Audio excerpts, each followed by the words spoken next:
She used to arrive at her destination 30 minutes early rather than be even a minute late.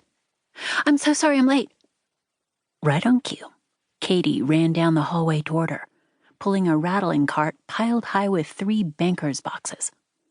Her hair was wet and twisted into a lopsided bun on top of her head. "I was up till 2 last night. I don't even remember hitting the snooze button."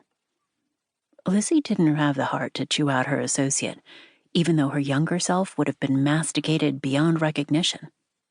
Her law firm's culture could often be cutthroat, but that didn't mean she had to be.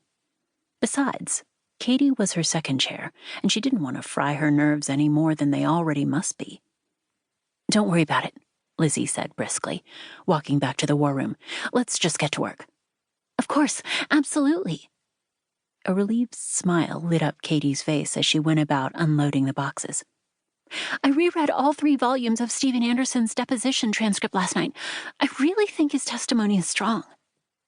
"Make sure he reads them over as well, thoroughly. The last thing we want are inconsistencies between his deposition testimony and his trial testimony," Lizzy said, more sharply than she'd intended, as her anxiety returned full force. Having their star witness bomb on the stand would be a nightmare of epic proportions. "I need you to start prepping him for trial. He won't take the stand for at least a couple of days, but I want you to have plenty of time to get him ready." Katie sat up straighter at her tone. "He'll be here in 10 minutes for his first session. I'll have 2 hours with him before we have to head over to the courthouse." "Good. Be sure to drill him in the basics.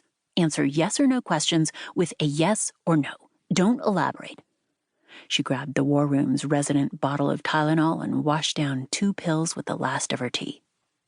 "If plaintiff counsel's question is unclear, don't try to help her by answering with what he thinks she's asking. Request that she rephrase the question." "Got it." Her associate scribbled down everything Lizzy rattled off, even though she probably knew all that stuff already. "Thanks, Katie." She stood and reached for her empty mug. "How are you getting to the court?" "I'm driving over with one of the paralegals. They're bringing the extra set of trial exhibits Judge Reiner requested." "Sounds good. I'll see you there." She was almost at the door when Katie asked, "Are you ready for the opening statement?" "Is this the part where I say I was born ready?" Lizzy grinned with more confidence than she felt, gripping the mug between her cold hands. She was as prepared as she would ever be, but that didn't mean she was ready. The ominous thump of her heart accentuated her uncertainty as a parade of what-ifs spun dizzyingly through her mind. Katie laughed. "You're going to be amazing." "Thank you." She had to be if she wanted to win this trial and increase her chances of making partner. Her headache tightened like a vice around her head. The gloomy tint over downtown had lifted by the time Lizzy returned to her office, and the city below positively teemed with energy. Even so, the view from her 62nd floor office didn't capture her attention the way it used to when she was young and fresh out of law school. City life had a way of making a soul weary. She closed her door and perched on the front of her desk, holding a printout of the bullet points for her opening statement. She didn't write out the entire statement, because she didn't want to come across to the jury as a smarmy, over-polished corporate lawyer with a perfect, practiced speech. She wanted her opening statement to be conversational and relatable. It was a crucial opportunity to connect with the jurors. As the attorney for the corporate defendant in a gender discrimination case, she didn't want the jury to think she was playing for the big bad wolf.